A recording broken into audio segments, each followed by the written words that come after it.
আসসালামু আলাইকুম। আবারও হাজির কুমারস রূপ গার্ডেন থেকে। আপনারা যে যেখানে আছেন সবাই আশা করি ভালো আছেন। সামনে দেখতে পাচ্ছেন অপরাজিতা গাছ। এই অপরাজিতা গাছের ফুল বের হয়েছে, দেখেন। এই অপরাজিতা গাছের ফুল দিয়ে আমরা চা খেয়ে থাকি, আপনারা জানেন, খুবই সুস্বাদু। এই ফুল আপনারা দুইটা কালার পাবেন, এটা হচ্ছে একটা নীল, একটা হচ্ছে সাদা। দেখতে পাচ্ছেন এত সুন্দরভাবে বেড়ে উঠতেছে, খুব সুন্দর। আমি এই মাটি তৈরি করেছি, দেখেন এই যে লাল টপে, এই লাল টপটায় এখানে মাটি তৈরি করেছি। এই যে এই গাছটা এখানে লাগাবো, প্রতিস্থাপন করব, কিন্তু এখানেও ভালো আছে। এখন বৃষ্টির সিজন, তাই এখানে আরও অনেকগুলো গাছ হচ্ছে। এই যে দেখতে পাচ্ছেন অপরাজিতা গাছের এই যে বিচি থেকেই, এই যে এখানে দেখেন এই যে বিচি হয়েছে। এই বিচিটা শুকালে আবার মাটিতে দিলে এটা হয়ে যায়। আপনারা যে যেখানে থাকেন ভিডিওটা দেখেন, আশা করি ভালো লাগবে। আর আপনারা টপে এই ফুলটা লাগালে আপনারা ঘরে বসেই চা খেতে পারবেন।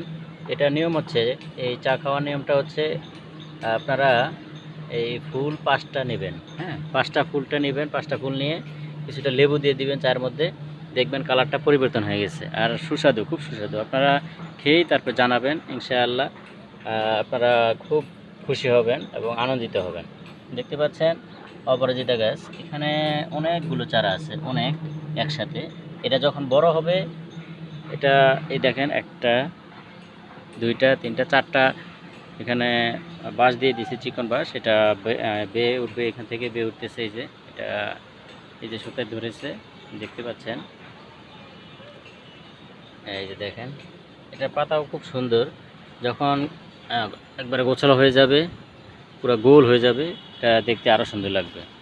এখানে মাটিটা আমরা তৈরি করেছি, এখানে মাটি তৈরি করেছি কাঠের গুঁড়ো, তারপর বালি, মাটি আর সার আর গোবর দিয়ে মিশানো হয়েছে এখানে।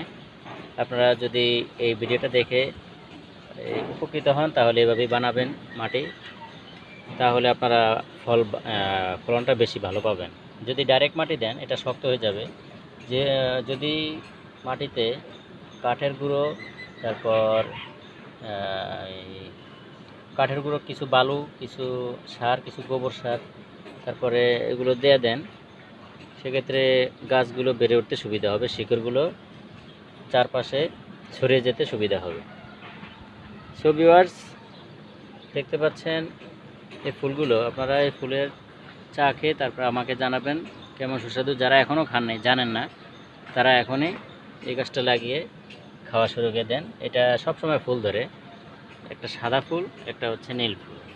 একসাথে সাদা নীল ফুল যদি একসাথে থাকে, তাহলে খুবই দেখতে সুন্দর লাগে এবং ভালো লাগে। দেখতে পাচ্ছেন খুব সুন্দর।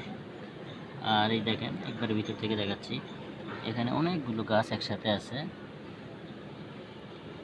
খুবই ভালো লাগতেছে। সো ভিউয়ার্স, আজ এ পর্যন্তই। আপনারা যে যেখানে থাকুন, আশা করি ভালো থাকেন, এই দোয়াই করি।